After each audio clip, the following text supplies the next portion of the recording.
This is Iris Lloyd, president of CUPE New Brunswick, and you are listening to CUPE Talks in the Maritimes with Nick and Chris. Do you have any takeaways that you're going to be taking from the courses that you've learned so far? Yes. So I've done a lot of the single day training courses through CUPE already. And one of the most valuable things is speaking and discussing events and experiences with the other participants. And I would love to see more members get involved with anything, whether it's start out on a small committee. We want to see, Can you tell us a little bit about what you've learned here this week? It's a great learning experience, and as long as I've been around and involved, I'm still learning. I am Nicholas London, co-host of CUPE Talk in the Maritimes. I'm Chris Watson, president of the New Brunswick Federation of Labour and co-host of CUPE Talk in the Maritimes. Hi, my name is Brian Watson, former president of CUPE New Brunswick and now the producer of CUPE Talk in the Maritimes and across Canada. Wes Wills, Local 380 Vice President. Hey, this is Justin Spooner, Region DVP and First Vice President of CUPE 1253. I'm Shelby Dodge, President of Local 3226. Karen Tier, President of the New Brunswick Council of Nursing Home Unions. I'm Jamie Agnew, and I'm the President of CUPE Local 963, representing New Brunswick Liquor Store, retail, and warehouse workers. I'm Sherry Hillier, President of CUPE Newfoundland and Labrador and General Vice President for the Atlantic Maritimes. I'm Cheryl Ann Keown, and I'm the Healthcare Council President, PEI, and I also sit on Local 805. Quay, hello. This is Kathy Johnson, President of CUPE 5446. Hi, my name is Dorinda Smith. I'm from Local 813. I'm Teresa McAllister, Provincial President of CUPE 2745 Educational Support Staff. Bonjour, ici Alain Soucy, membre du SCFP, Syndicat canadien de la fonction publique. Hey everyone, this is Candace Rennick, CUPE's National Secretary Treasurer, and you're listening to CUPE Talk in the Maritimes. Hey, this is Mark Hancock, CUPE National President, and you're listening to CUPE Talk in the Maritimes. And there it is. And there it is. Our brand new opening unveiled for everyone to see. Welcome everyone to a very late night edition of CUPE Talk in the Maritimes. Alongside me, as always, is my co-host Nick. Nick, how you doing tonight? I am the very best, brother. Happy to be here with you. Yeah, no, happy to be here with you as well. As you know, we have some serious situations going on across Canada involving our flight attendants. They were ordered to go back to work underneath Section 107 of the Canadian Labour Code. And our president, Mark Hancock, was served a letter for them to go back to work. And I believe, Nick, you have a video response from our national president. This is the CIRB order. Here's what I'm supposed to do. I'm expected to say, stand down. I'm expected to direct you to go back to work.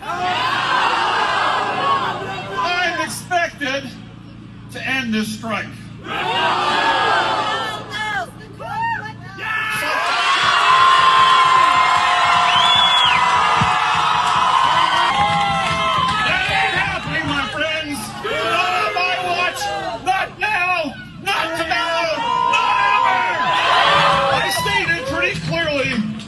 When this strike would end.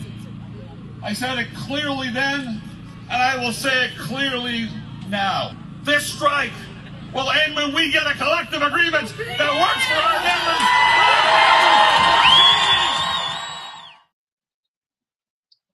If you could only see the goosebumps when he rips up that paper, man. I'm going to tell you right now that, man, I'm getting him again. That is so inspiring, so amazing. And I wish I could put it into real simple terms, but wow, it was really powerful. Chris, you have been on calls today, tonight. You know, you are literally, your brain is wrapping in all of this chaos that Air Canada has really, and the government now getting involved, you must be just going every which way, very similar to watching Mark Hancock, watching other presidents, watching everyone in complete and utter chaos right now with the government trying to force these people back to work. Yeah, no, it's been an overwhelming, I'll say, past few days, and not overwhelming in the sense where you would be super stressed out, but overwhelming in the amount of support, that I've seen on social media. Normally, you get on there and you get the keyboard warriors are on, and they're saying all kinds of different things, but I'm telling you, on all these different social media platforms, it's nothing but positivity and support for these workers. Um, you know, it, it's just clear, man. Unpaid work won't fly. They've had this campaign going on for a while. I've had the privilege to be close friends with one of the flight attendants coming out of the Toronto Airlines division, and so I had known about this campaign for a while. But it's nice to see that they're standing up and saying that they are worth it and they deserve to be paid. Because really, I mean, when you do the work, you deserve to be paid. And like we said, having a government come in and using that Section 107 of the Canadian Labor Code to basically strip away the collective bargaining process. We talked about it with the postal workers, and now they're doing it again to CUPE, and it's just downright shameful. The biggest thing to remember for everyone across this country is that an injury to one is really an injury to all. Because if one person backs down, we got nothing.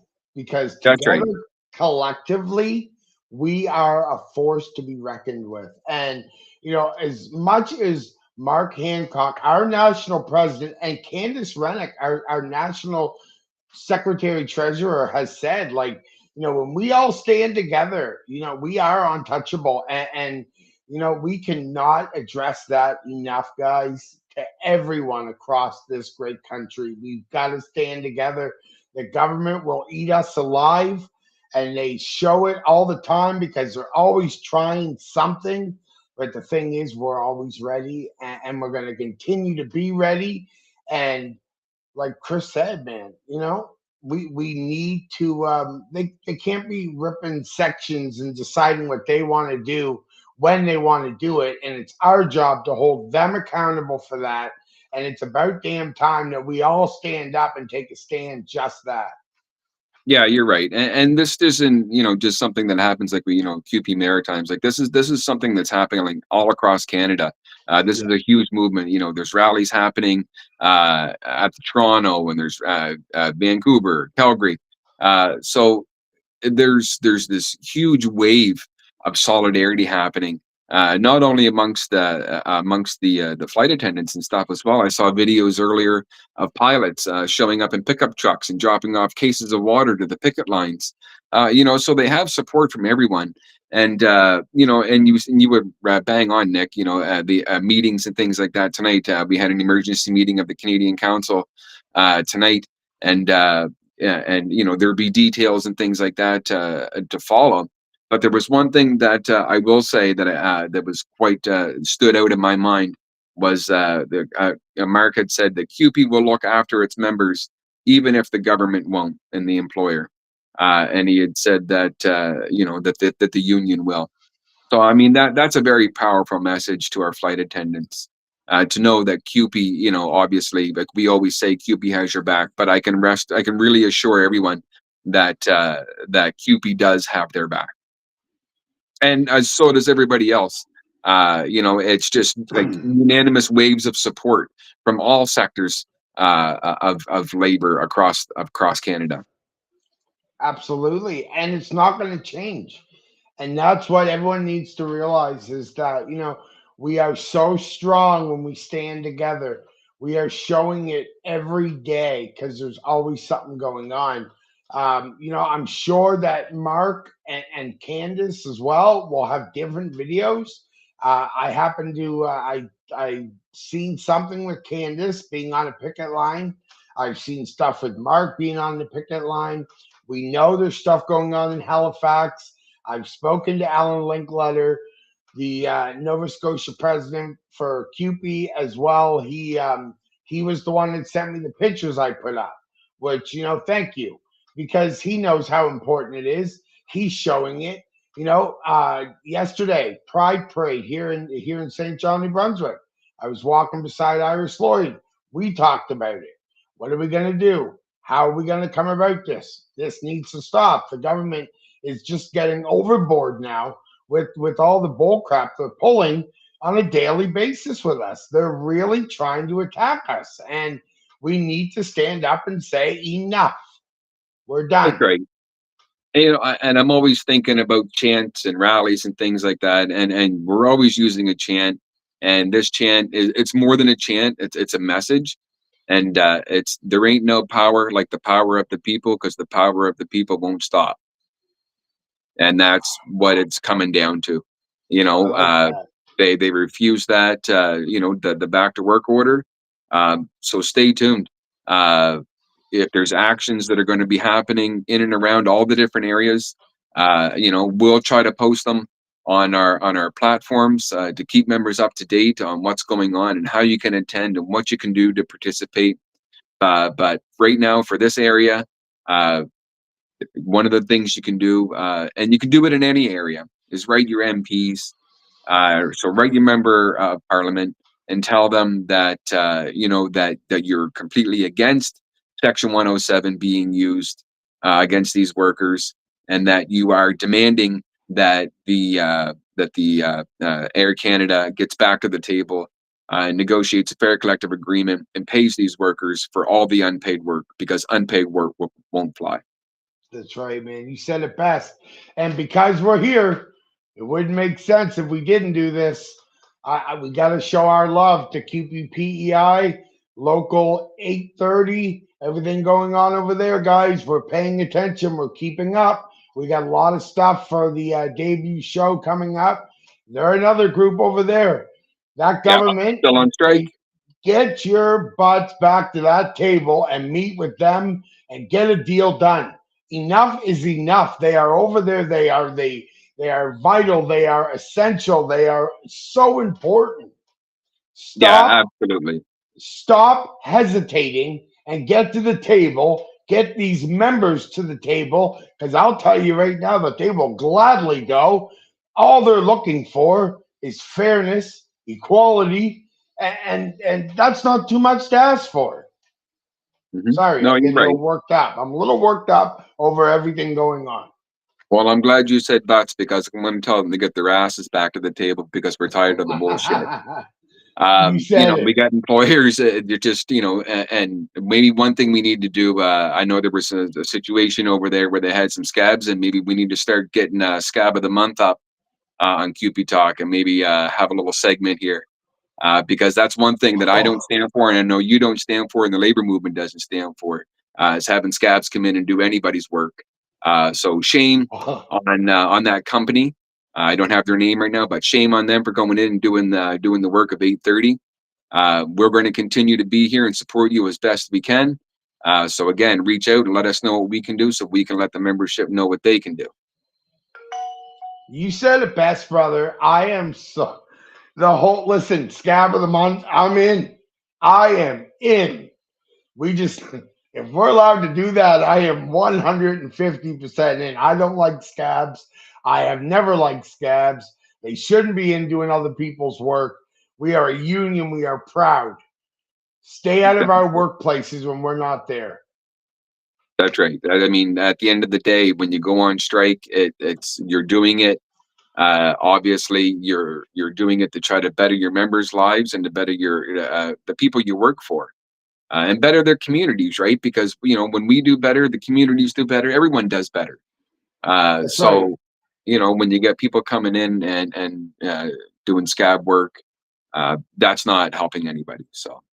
That's right. So all in all, sounds like you had a very interesting night. Glad everything is done with Zoom. I'm glad that Mark Hancock, he knows what he wants. I'm glad that we're all on board to do what it's going to take. I stand in solidarity with all of them. We'll continue to do so, and so we'll keep talking to Maritimes, because that's what you and I do. Exactly. Yeah. And like you said, we stand in favor. the whole labor movement across Canada stands in favor. So, those 10,000 airline workers, like, you're not alone. CUPE's 750,000, and the labor movement is beyond that. So, I mean, if they want to fight with the labor movement across Canada, then, bring it on. But, we need to stand up and start saying enough is enough. To me, it's an abuse of power using the Section 107. And like I said, enough's enough. So it's time to get a hold of those MPs, attend rallies, attend any actions that you have going on in your areas. And again, stay tuned to our platforms, and we'll try to keep you up to date on where things are happening and how quick they're happening. Not only with our Air Canada workers, but also for actions and things that will be coming up with CUPE 830 over in beautiful Prince Edward Island as well. You said it best, brother. Solidarity, everyone, and we got this. Brother Chris, thank you so much.